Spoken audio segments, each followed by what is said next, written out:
In part 4, we are going to study, we are going to learn, study, read, understand mitochondria with plastid, और उसके बाद हम ribosome पढ़ेंगे और cytoskeleton पढ़ेंगे, ठीक है। और फ्लैजिला और सीलिया पढ़ेंगे, फिर सेंट्रोसोम और सेंट्रियोल्स पढ़ेंगे, और इसके बाद हमारा चैप्टर फिनिश हो जाएगा। तो स्टार्ट करते हैं बिना किसी देर किए। वही पार्ट 4 है, शायद 5 पार्ट है हमारा। इसको जो हमारा cell the unit of life चल रहा है उसका, इसमें आपको करना क्या है, एनसीईआरटी लेके बैठनी है। मैं जहाँ जहाँ बोलूँ वहाँ वहाँ पे पढ़ना है, उस जगह पर आपको सुनना है और उस जगह पर देखते रहना है। और आई विल जितने भी क्वेश्चन बन सकते हैं ना वो सारे मैं इसके अंदर डिस्कस करूँगी। माइट्रोकॉन्ड्रिया की बात करते हैं। माइट्रोकॉन्ड्रिया जो है वो प्लूरल होता है, सिंगुलर क्या होता है, माइट्रोकॉन्ड्रियन होता है। Useless unless specifically stained are not easily visible under the microscope. ऐसे ही माइक्रोस्कोप में नहीं दिखता है, इसको जब तक हम स्टेन नहीं करेंगे अच्छे से, मतलब कलर स्टेन होता है ना, उसके बाद दिखाई देता है। द नंबर ऑफ माइट्रोकॉन्ड्रिया पर cell is variable depending on the physiological activity of the cell.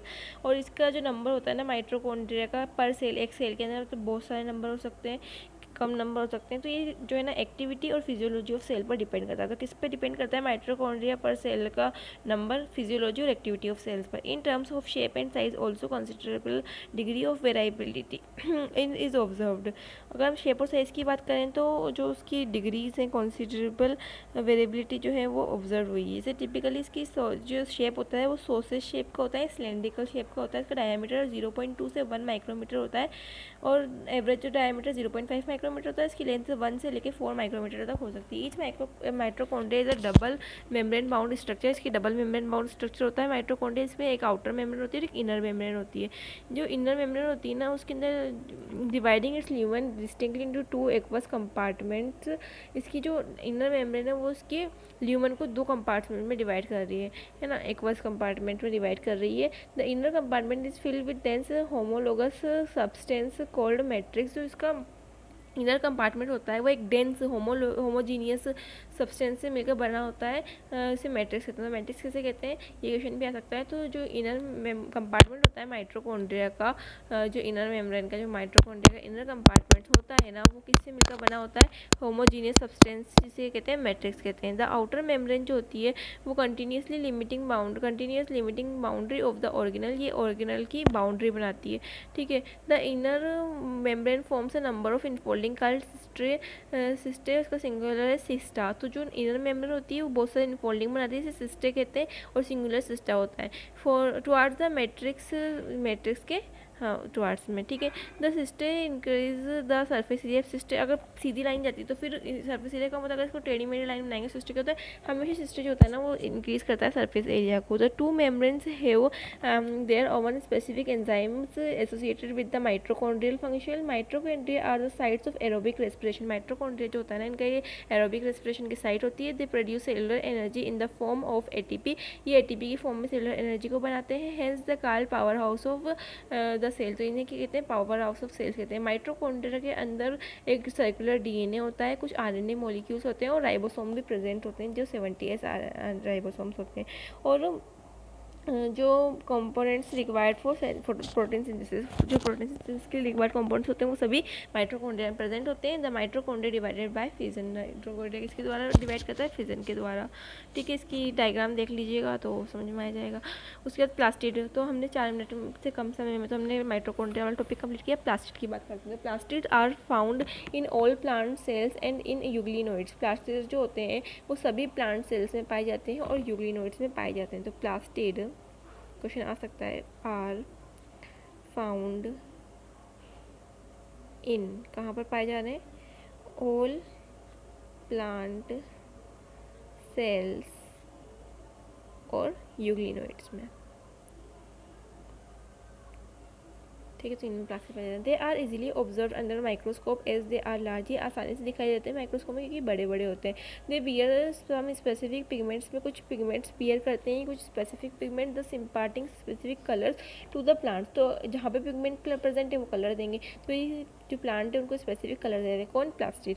Some of the based on the type of pigment, कौन सा पिगमेंट होगा वैसा कलर होगा। Plastid can be classified into chloroplast, chromoplast और leucoplast. तो अगर on the basis of कौन से पिगमेंट प्रेजेंट है प्लास्टिड में, तो प्लास्टिड को 3 टाइप्स में बांटा गया है, क्रोमोप्लास्ट, क्लोरोप्लास्ट और ल्यूकोप्लास्ट, ठीक है। तो प्लास्टिड को ऑन द बेसिस ऑफ किस पे बांटा गया है, कौन से पिगमेंट प्रेजेंट है उस बेसिस पे, क्लोरोप्लास्ट, क्रोमोप्लास्ट,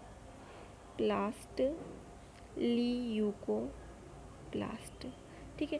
जो क्लोरोप्लास्ट होता है उसमें क्लोरोफिल कंटेन करता है, जो कैरोटीनॉइड एंड और कैरोटीनॉइड पिगमेंट्स जो कि रिस्पॉन्सिबल होते हैं trapping light energy essential for photosynthesis. जो क्लोरोप्लास्ट होता है उसमें क्या प्रेजेंट होता है, क्लोरोफिल प्लस कैरोटीनॉइड्स, याद रखना है कि तो क्लोरोप्लास्ट में क्या प्रेजेंट है, क्लोरोफिल और कैरोटीनॉइड्स। जिनका काम क्या है, ट्रैप करना जो भी लाइट एनर्जी आ रही है जिसको एसेंशियल है फोटोसिंथेसिस के लिए। इन द क्रोमोप्लास्ट में क्या होते हैं, कुछ फैट सोल्यूबल कैरोटीनॉइड्स होते हैं, फैट सोल्यूबल कैरोटीनॉइड्स होते हैं।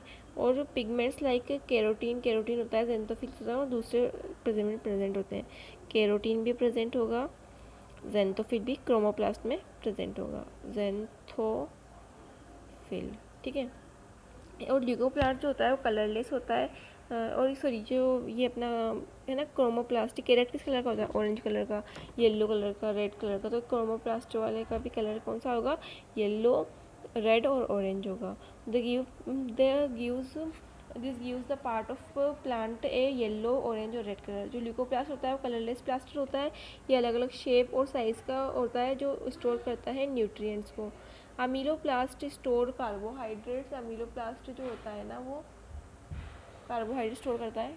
तो जो क्रोमोप्लास्ट होता है ना वो क्या करता है, वो सॉरी क्या गया, अमाइलोप्लास्ट जो होता है ना वो स्टोर करता है कार्बोहाइड्रेट, स्टार्च को और पोटैटो। एलियोप्लास्ट एग्जाम्पल पोटैटो है ना इसका। तो एमिलोप्लास्ट क्या स्टोर कर रहा है, कार्बोहाइड्रेट्स को। तो अमाइलोप्लास्ट जो है ये भी एक प्लास्टिक है। एमिलोप्लास्ट जो है क्या स्टोर कर रहा है, स्टोर कार्बोहाइड्रेट स्टोर कर रहा है। एग्जाम्पल क्या है एमिलोप्लास्ट का, पोटैटो। ठीक है। उसके बाद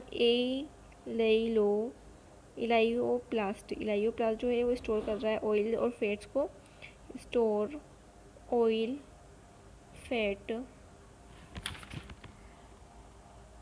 और जो एल्यूरोप्लास्ट है, एक और एल्यूरोप्लास्ट, ये क्या स्टोर कर रहा है, ये स्टोर कर रहा है प्रोटीन्स को, स्टोर प्रोटीन। ठीक है, ये स्टोर कर रहा है प्रोटीन को। तो एल्यूरोप्लास्ट, इन सभी के फंक्शंस याद करने हैं हमें। उसके बाद इसका जो नेक्स्ट पार्ट है ना वो जो नेक्स्ट वीडियो में आएगा, ये हाफ बचा हुआ है प्लास्टिड, इसको हम वापस से रिवाइज करके और इसको हम वापस से करेंगे नेक्स्ट वीडियो में।